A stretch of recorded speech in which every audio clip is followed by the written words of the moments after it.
In a future version of North America, now called Panem, society is divided into 12 districts and the capital. The story opens with Katniss Everdeen, the protagonist, living in District 12, one of the poorest districts in Panem. Katniss takes on the role of primary caregiver for her family, especially after the death of her father in a mining accident. She hunts in the woods illegally, using a bow and arrow in order to provide food for her mother and younger sister, Prim. The first major event in the story is the annual reaping, where one male and one female from each district are chosen to participate in the Hunger Games, a televised fight to the death. This ritual is meant to remind the districts of the capital's power and to keep them in check after the district's failed rebellion years before. Katniss knows the odds are against her, but she goes about her day, not expecting that her sister would be chosen. The reaping ceremony begins, and the female tribute is drawn. Primrose Everdeen, Katniss's younger sister, is selected. Katniss's heart sinks, and she immediately volunteers to take her sister's place, knowing that Prim is too young and vulnerable to survive the brutal competition. Katniss's decision is a selfless act of love, and it marks the beginning of her journey in the games. The male tribute chosen is Peter Mellark, a boy from Katniss's past.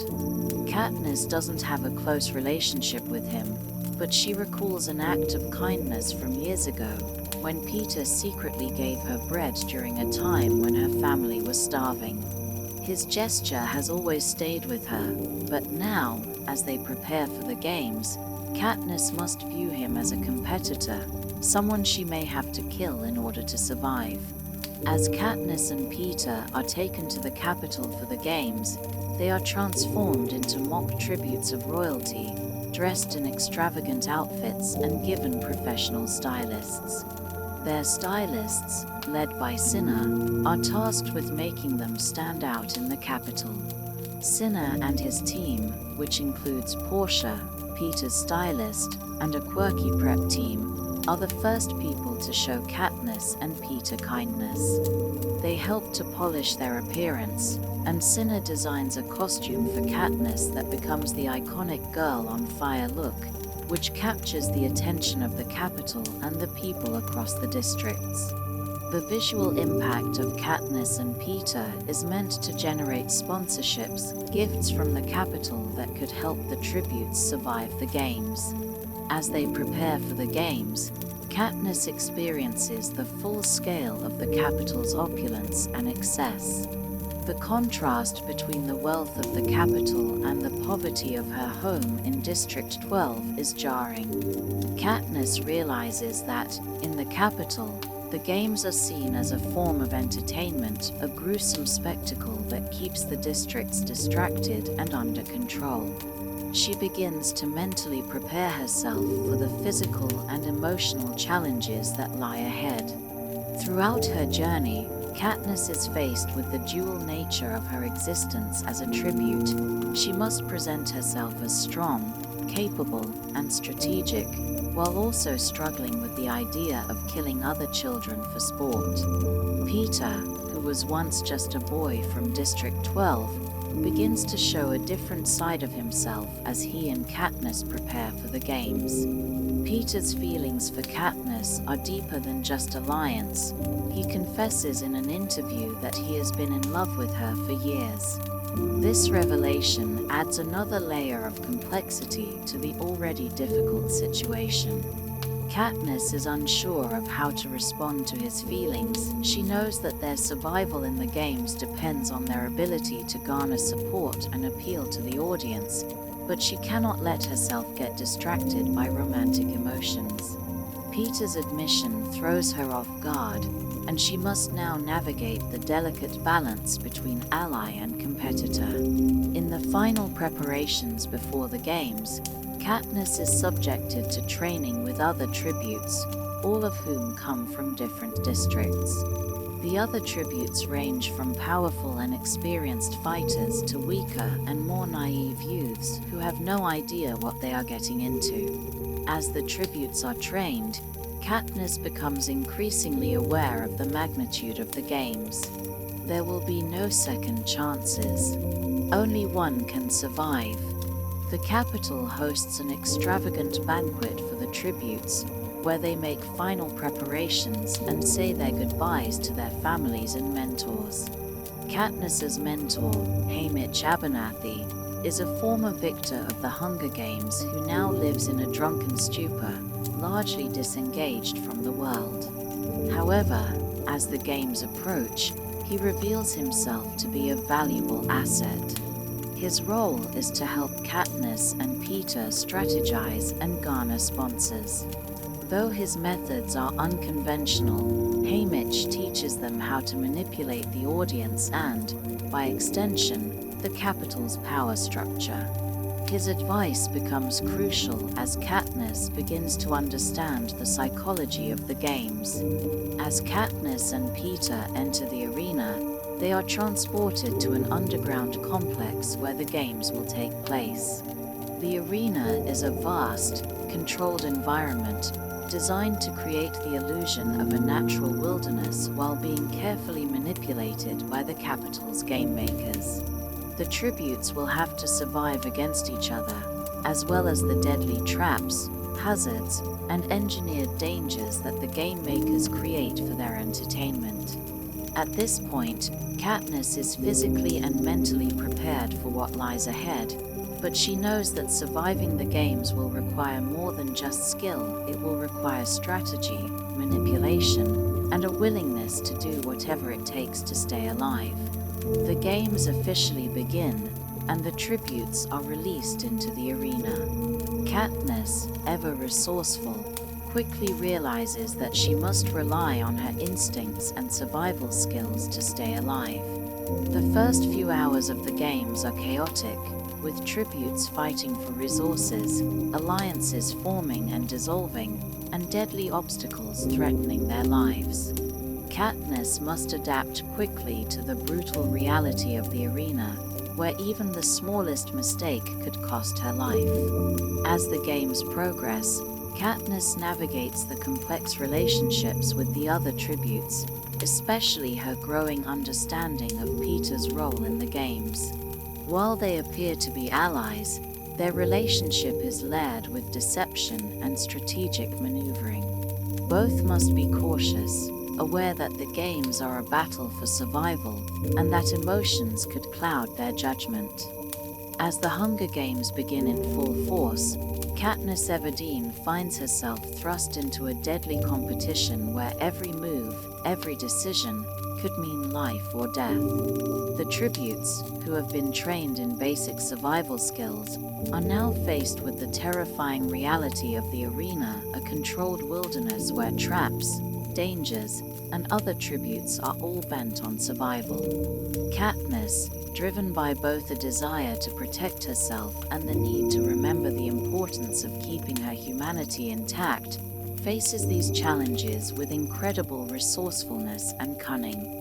Yet, even the most careful planning and strategy may not be enough to guarantee survival in this brutal, ever-changing environment. In the early stages of the games, Katniss is forced to make immediate decisions that will shape her survival in the arena. She has to rely on her instincts, her skills from hunting and foraging in the woods back home in District 12, and her ability to adapt to the deadly circumstances around her. As soon as she's released into the arena, she quickly realizes that the world she's entered is not only physically dangerous, but also psychologically perilous. Every move is being watched by the capital, and the audience's approval, gauged through sponsorships and their perceptions of her actions, could be a matter of life or death. One of the first shocking events that Katniss faces is the bloodbath at the cornucopia. All of the tributes are forced to compete for supplies, weapons, and food in a violent and chaotic melee. The cornucopia, a giant golden horn that holds essential resources for the tributes, is a place where alliances can be formed or shattered in an instant. The battle is brutal and bloody, with several tributes dying in the initial fight. Katniss barely escapes with her life, having managed to grab a bow and a few other supplies, including a backpack, but not before witnessing the violent deaths of some of her fellow tributes.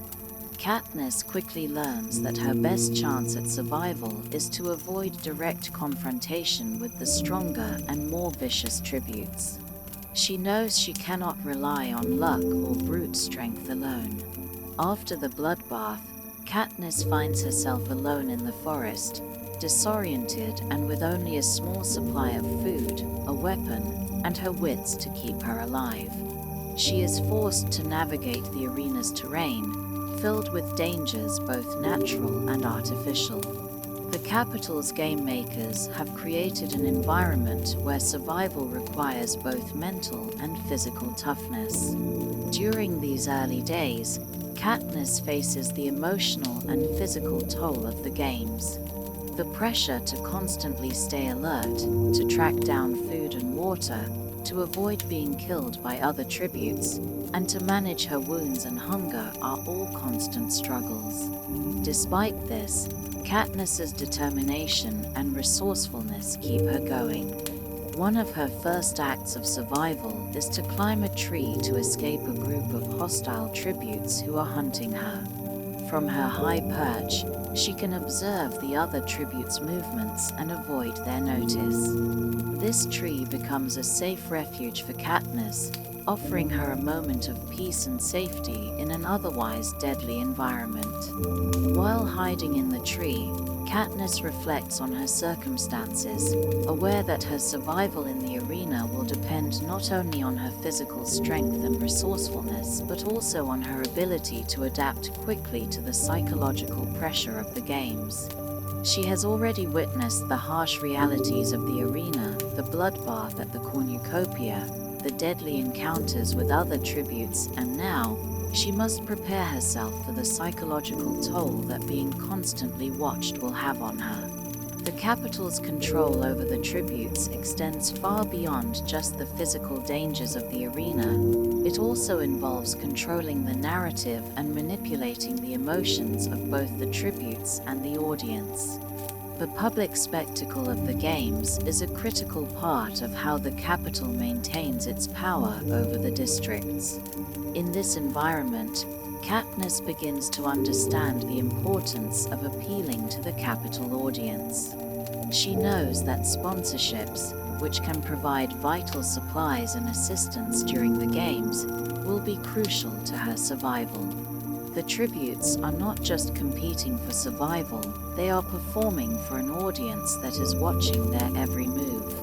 Katniss realizes that her every action, every decision, will be scrutinized by the Capitol's viewers, and the more she can appeal to them, the better her chances of survival. As Katniss continues to navigate the arena, she begins to form tentative alliances with other tributes. One of the first alliances that Katniss observes is between the two tributes from District 11, Fresh and Rue. Rue, a young and resourceful girl, becomes Katniss's first true ally in the games. Katniss and Rue's alliance is born out of necessity, but it soon turns into something more. Katniss sees in Rue the same innocence and courage that she herself had when she first volunteered to take her sister's place in the games. Katniss takes on a protective role toward Rue, and the bond that forms between them is one of the most emotional and poignant parts of the novel.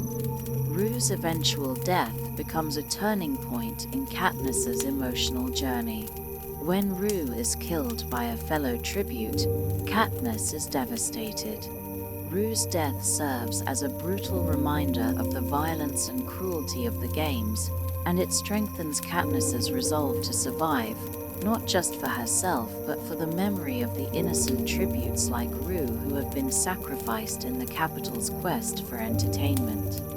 Katniss honors Rue's memory by decorating her body with flowers, a small act of rebellion against the Capitol's control. This gesture, though small, sends a powerful message that the tributes are not just faceless, nameless contestants in a deadly game. They are individuals with their own lives, dreams, and hopes. At this point, the games become more than just a battle for survival. They become a battle for identity and morality. Katniss's relationship with the other tributes, especially her growing bond with Rue and her complicated feelings toward Peter, add layers of depth to her character. Her actions in the arena reflect her internal struggle between her desire to survive and her desire to maintain her humanity. Katniss's journey in the games is not just about surviving physically, it is about maintaining her sense of self in an environment designed to strip that away. The relationships between Katniss, Peter, and the other tributes continue to evolve as the games progress. Katniss's growing understanding of the political implications of the games, the Capitol's control over the districts, and her role as a symbol of rebellion begin to take shape. She is not just fighting to survive, she is becoming a symbol of hope for the oppressed districts, a symbol that threatens the Capitol's carefully constructed system of control. The games are no longer just a fight to the death, they are a battle for freedom, for justice, and for the future of Panem. As the Hunger Games intensify, Katniss must navigate increasingly complex alliances, betrayals, and the constant pressure of maintaining her image as a strong, capable competitor. Her alliance with Rue, though short-lived, gives Katniss a deeper understanding of the games, but the arena is becoming increasingly dangerous. The Capitol's game makers are always watching, and every decision she makes could mean the difference between life and death. Katniss is forced to grapple with the dual nature of the games. It is both a battle for survival and a performance for the audience that could make or break her chances. After Rue's tragic death, Katniss is not only physically alone but emotionally devastated. Rue's death hits her hard, and it is a catalyst for Katniss's realization of the true nature of the Hunger Games. The games are designed not just to be brutal and violent, but to strip away the humanity of the tributes, turning them into mere entertainment for the Capitol. In the aftermath of Rue's death, Katniss finds herself struggling with the weight of her actions and the moral implications of the games. She knows that survival in the arena requires a certain level of detachment, but her growing empathy and sense of justice make it increasingly difficult to reconcile her desire to live with the means necessary to stay alive. Katniss begins to understand that the Capitol's intention is to break her spirit, to make her into an instrument of their power. The Capitol wants her to become a symbol of violence, a mere puppet in their game. However, Katniss refuses to let herself be molded into that image. Instead, she begins to use the games and the media spectacle to her advantage, knowing that the Capitol is watching her every move. She begins to understand the importance of appealing to the audience in a way that goes beyond mere survival. She must make herself a symbol, someone the districts can rally behind.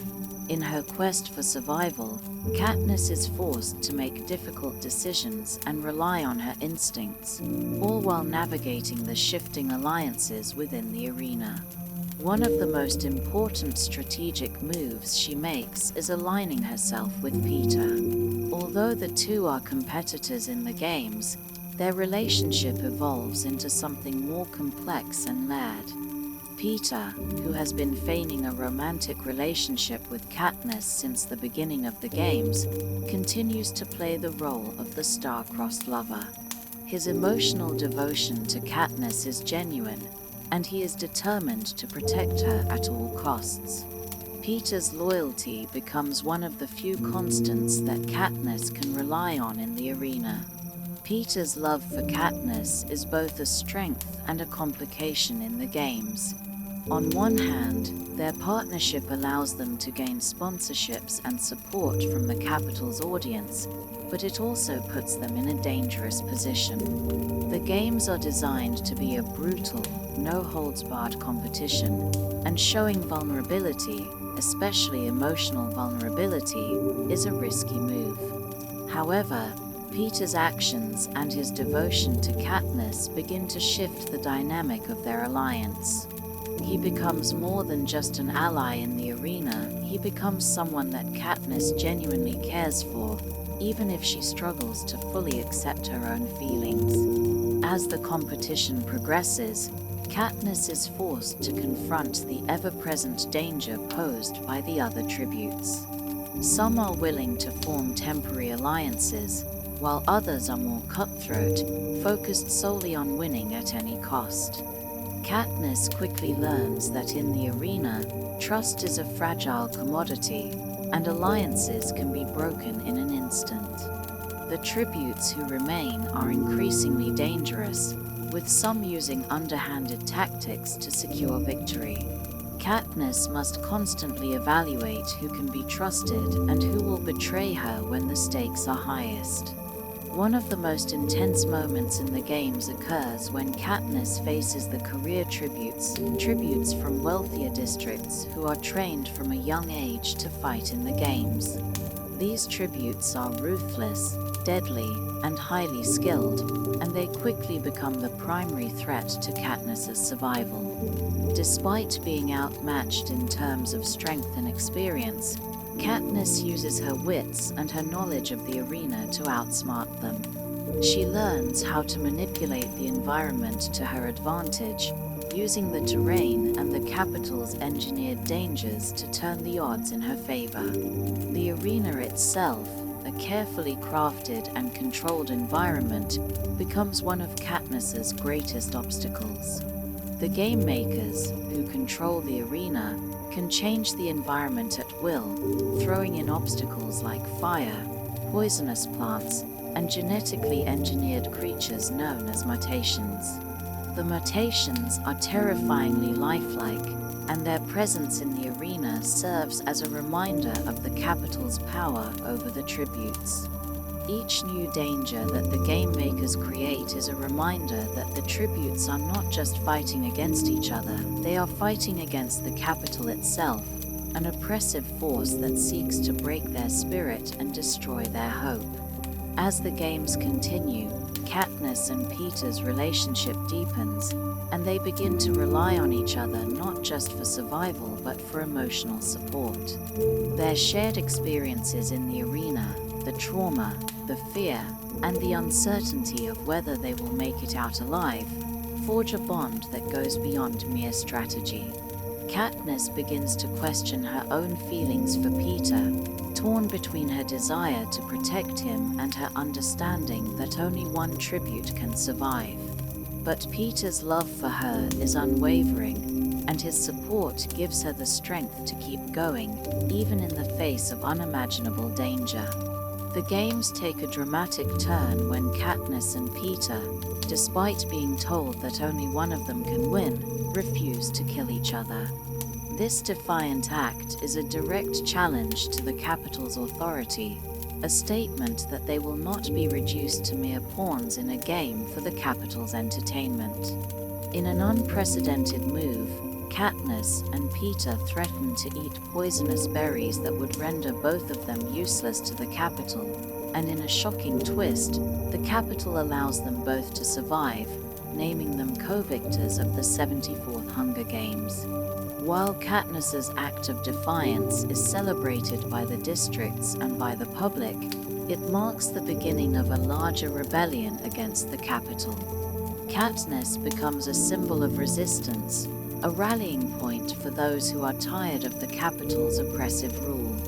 The consequences of her actions are far-reaching, and the Capitol's desire for control begins to crack. But as Katniss and Peter return to District 12, they are unsure of what the future holds. Their relationship has deepened, But they know that the capital will not let them off so easily. The games may be over, but the real battle, one for freedom and justice, has only just begun. As Katniss and Peeta emerge as victors of the 74th Hunger Games, their lives are far from over.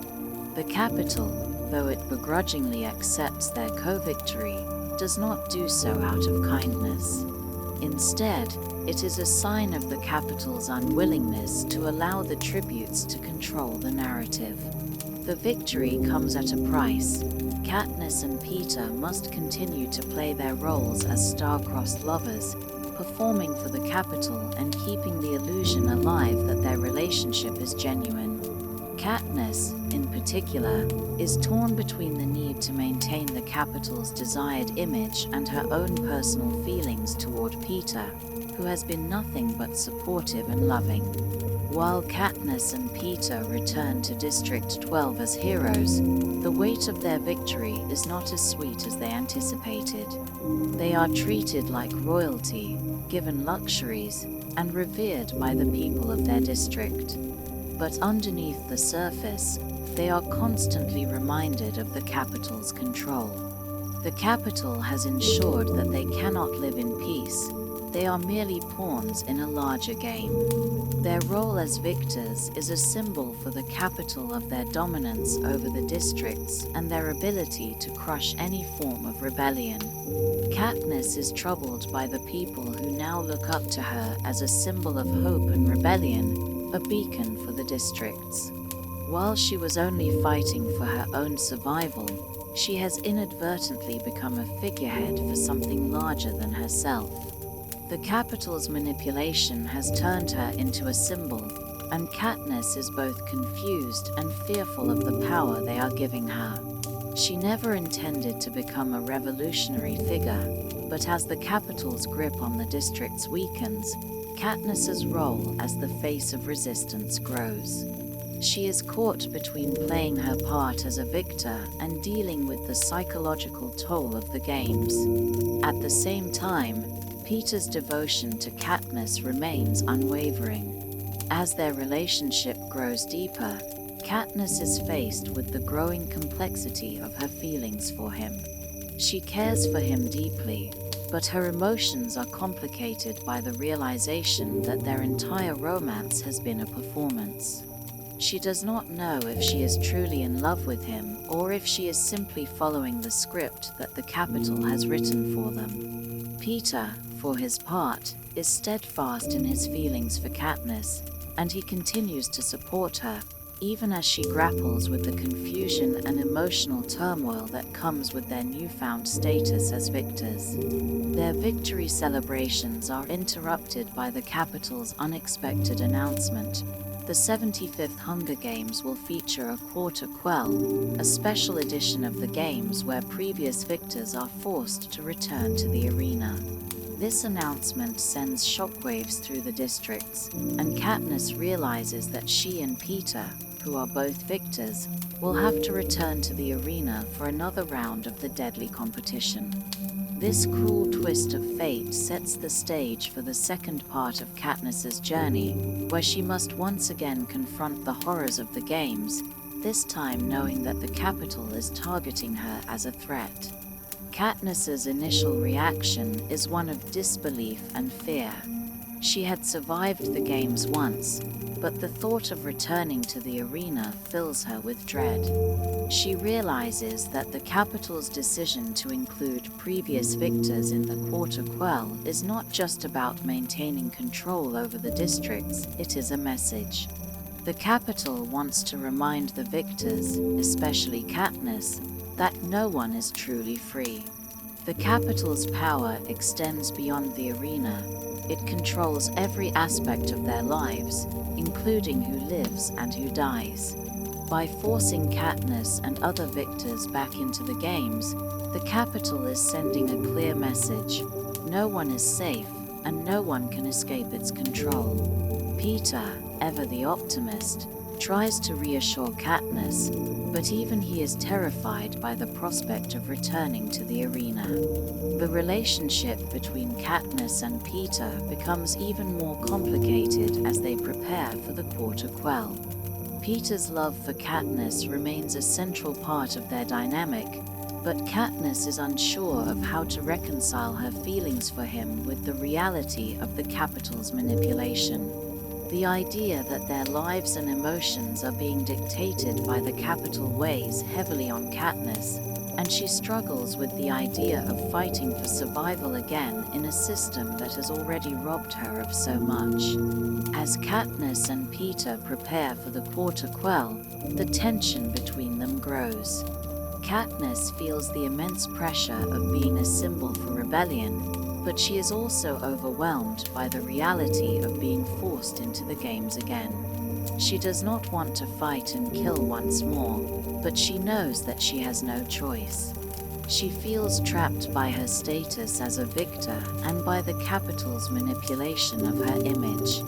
Even though Katniss is beginning to understand the extent of her role in the larger struggle against the Capitol, she remains unsure of how to channel her anger and fear into something that will make a real difference. Meanwhile, the announcement of the Quarter Quell sends ripples of fear throughout the districts. The Capitol's decision to bring back previous victors is seen as a way to crush any hope of rebellion. Katniss realizes that the Capitol is not only trying to kill the remaining victors, but also trying to extinguish the spark of resistance that is beginning to grow in the districts.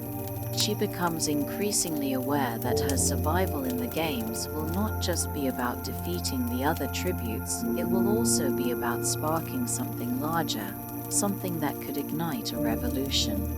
As Katniss enters the arena once more, she is not just fighting for herself, she is fighting for the future of Panem.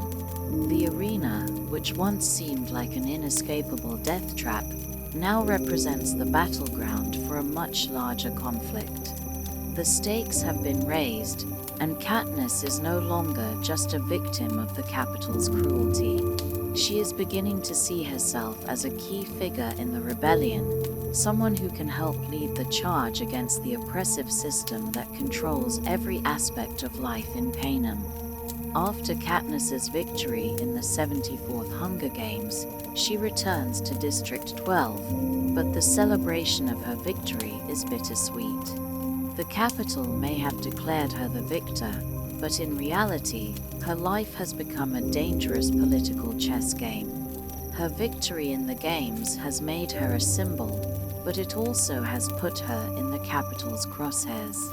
The events of the games are not over for Katniss, and the consequences of her actions in the arena are far from over. The Capitol is not going to allow her to remain the face of rebellion or hope for the districts. Upon returning to District 12, Katniss tries to settle into a semblance of normal life, though she cannot escape the knowledge that she is still under the Capitol's watchful eye. Despite the physical comforts of victory, such as the wealth and security that come with being a victor, Katniss is emotionally scarred by the games. She finds it impossible to ignore the faces of those who died in the arena, especially the children who were sacrificed for entertainment. These memories weigh heavily on her, and she struggles with guilt over the relationships she has left behind, especially her family. Peter, her fellow victor, continues to support her, but their relationship is more complicated than ever. Katniss feels conflicted. While she is grateful for his loyalty, the reality of their situation is that their relationship was always part of the Capitol's narrative. The fabricated romance between Katniss and Peter, designed to captivate the Capitol audience, has now become a truth of its own. Their connection, though deepened by shared trauma, has blurred the line between genuine affection and strategic performance. Katniss finds herself torn between her own feelings and the image they have been forced to maintain. She is uncertain of where her real feelings for Peter end and where the Capitol's manipulations begin. This tension reaches a boiling point when President Snow pays Katniss a visit. He reveals the true cost of her defiance in the arena. Katniss's act of threatening to eat the poisonous berries, thereby forcing the Capitol to allow both her and Peter to survive, has made her a dangerous figure. Snow tells her that her actions have sparked hope in the districts, and that hope has the power to inspire rebellion. He warns her that if she does not continue to play the role of the Capitol's ideal victor, charming, obedient, and supportive of the Capitol's power, there will be consequences. He makes it clear that the lives of Katniss's family and the people of District 12 are at stake. Snow's threat forces Katniss to confront the dangerous power she holds as a symbol. She realizes that her survival in the games was not just about beating the other tributes, it was about surviving the Capitol's control. And now, as a victor, she must continue to play her part in the Capitol's propaganda machine, or the people she loves will suffer. As the 75th Hunger Games, the Quarter Quell, approaches, Katniss and Peter are once again thrust into the Capitol's power game. The announcement of the Quarter Quell, where the victors of previous games will be forced to compete against each other, sends shockwaves through the districts. Katniss and Peter, who thought they were done with the arena, are now forced to return to the games, once again becoming pawns in the Capitol's cruel spectacle. In preparation for the Quarter Quell, Katniss is given the opportunity to visit her family and say her goodbyes. This time, there is no sense of victory. She is no longer just a contestant, she is a symbol of something larger, something dangerous. She is reminded of the stakes of the games, not just for her but for everyone she cares about. Her return to the arena will be a public spectacle, and the Capitol will be watching her every move, eager to see how she will react to the renewed threat of violence. During the time leading up to the games, Katniss's bond with Peter becomes even more strained. Their relationship, already complicated by the need for strategic alliance and public performance, now faces the added weight of their inevitable return to the arena. The question of who will be their allies and who will be their enemies hangs over them. Will they be forced to betray each other in order to survive? Or will they remain loyal to one another, risking everything for the chance to escape the games alive? Katniss's emotional turmoil deepens as she faces the reality of her situation. She is not just a tribute in the games anymore, she is a symbol of rebellion, and the Capitol wants to destroy that symbol.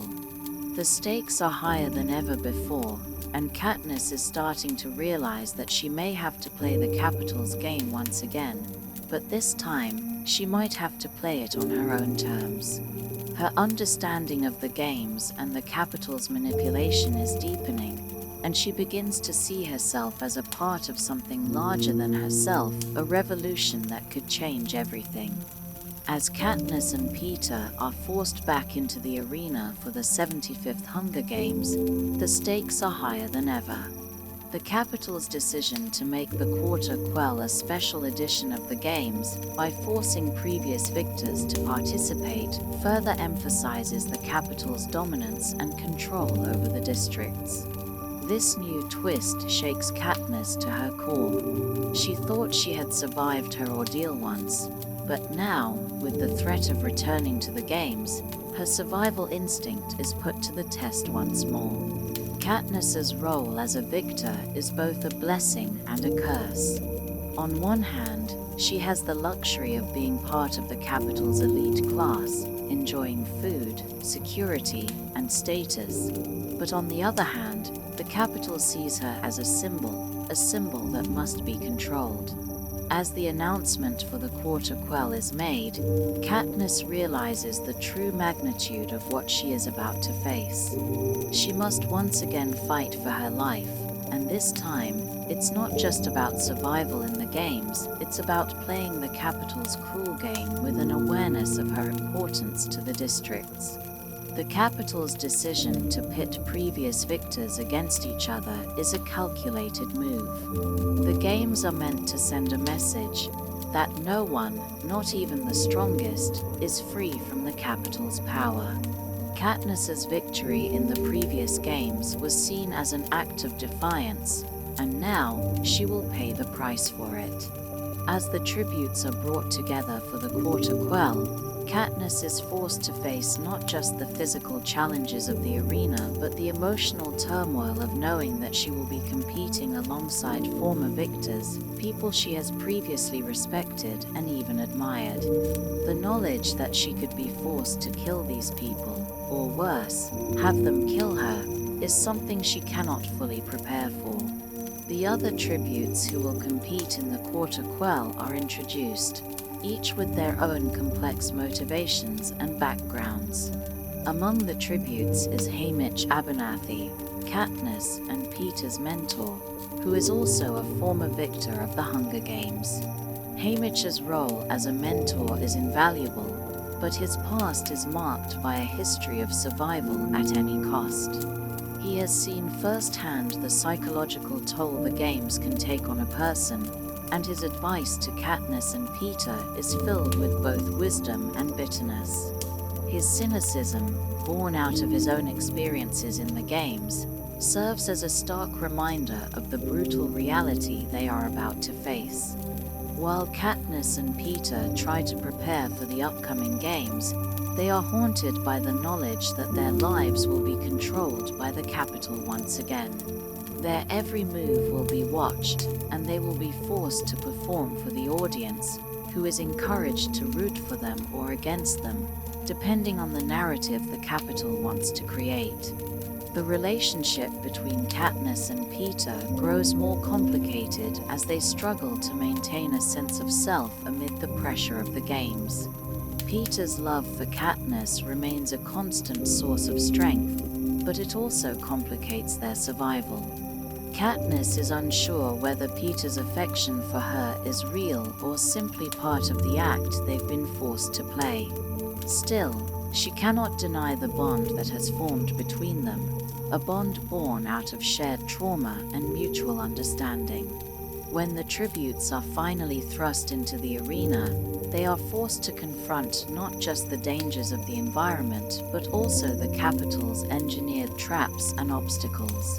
The arena is a nightmarish landscape, filled with deadly threats at every turn. From genetically engineered creatures to toxic environments, the tributes must constantly be on guard, knowing that every step could be their last. The game makers, who control the arena, have crafted a world where survival is not just about strength and skill, it's about outsmarting the Capitol's attempts to control and destroy them. The arena itself is a microcosm of the Capitol's power, a world designed to punish, to control, and to entertain. The tributes are forced to navigate this maze of danger, where not only do they have to fight against each other, but they must also contend with the Capitol's manipulation of the environment. Katniss begins to realize that this time, survival may not just depend on her ability to fight and to think strategically.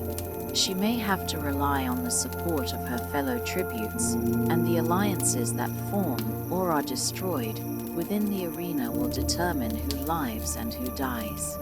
The games take a psychological toll on the tributes, and Katniss is no exception. She struggles to maintain her humanity in the face of constant violence and fear. At the same time, she is beginning to see the wider implications of the games. They are not just a means of survival, they are a tool for the Capitol to keep the districts in check, to remind them that resistance is futile. Katniss understands now that the games are about more than just the bloodshed, they are a form of control, a way to keep the districts in line by offering them the illusion of a fair competition. The capital wants the tributes to fight and die for the entertainment of the citizens, to strip them of any sense of agency or dignity. As Katniss navigates the arena, she forms new alliances with tributes from other districts, including Finnick Odair, a charming and resourceful victor from District 4, and Johanna Mason, a fiery and outspoken victor from District 7. These new alliances provide Katniss with the strength and knowledge she needs to survive, but they also complicate her understanding of the games.